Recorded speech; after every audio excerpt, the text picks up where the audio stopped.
अली एक ज़हीन मगर शरारती लड़का था। उसे झूठ बोलने की आदत थी और वो समझता था कि इस तरह वो हर मुश्किल से बच सकता है। अगर होमवर्क न करता तो कोई बहाना बना लेता, अगर खेल के दौरान किसी का नुकसान कर देता तो सच छुपाने के लिए झूठ घड़ लेता। पहले पहले उसके झूठ किसी को महसूस न हुए, मगर आहिस्ता आहिस्ता उसके दोस्त और असातिज़ा उसकी आदत को समझने लगे। एक दिन स्कूल में उस्ताद ने सबको होमवर्क दिया, मगर अली खेलने में मगन था और काम न कर सका।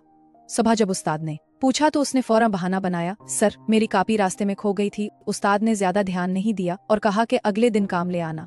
अली ने इत्मीनान का सांस लिया, मगर जब अगले दिन भी उसने काम ना किया तो नया बहाना बना लिया, सर मेरे छोटे भाई ने कॉपी फाड़ दी। उस्ताद ने गहरी नजर से अली को देखा, मगर कुछ कहे बगैर सर हिला दिया। कुछ दिन बाद अली और उसके दोस्त स्कूल के ग्राउंड में खेल रहे थे कि अचानक एक दोस्त हसन गिर गया और उसके हाथ पर चोट लग गई।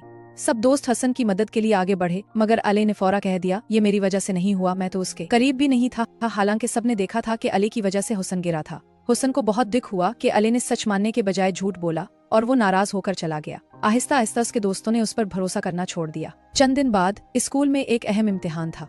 अली ने तैयारी नहीं की थी और उसे डर लग रहा था कि कहीं वो नाकाम ना हो जाए। उसने नकल करने का मंसूबा बनाया और इम्तिहान के दौरान अपने दोस्त के पर्चे से जवाबात देखने लगा। बदकिस्मती से उस्ताद ने उसे रंगे हाथों पकड़ लिया। उस्ताद ने पूरी क्लास के सामने पूछा, ये क्या कर रहे थे? अली घबरा गया, मगर झूठ बोलने की आदत छोटी नहीं थी। उसने फौरन कहा, सर मैं तो बस अपने जवाबात चेक कर रहा था कि सही हैं या नहीं। उस्ताद ने सख्त लहजे में कहा, अली तुम पहले भी कई बार झूठ बोलकर बच गए, मगर इस बार ऐसा नहीं होगा। उस्ताद ने उसका पर्चा ले लिया और ऐलान किया कि उसे 0 नंबर मिलेंगे।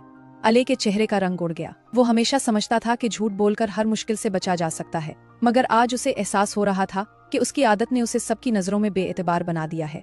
दोस्तों ने भी मायूस होकर कहा, हम तुम पर भरोसा नहीं कर सकते क्योंकि तुम हमेशा झूठ बोलते हो। अली को बहुत दुख हुआ। घर जाकर उसने सोचा कि अगर वो हमेशा सच बोलता तो ना इम्तिहान में नकल करनी पड़ती, ना दोस्तों का भरोसा खोता और ना ही उस्ताद की डांट सहनी पड़ती।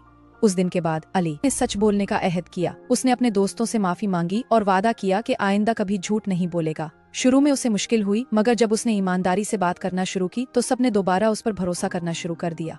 अब अली को सच बोलने की आदत पड़ गई थी, क्योंकि उसे समझ आ गया था कि झूठ वक्ती तौर पर बचा सकता है, मगर आखिर में सच ही जीतता है।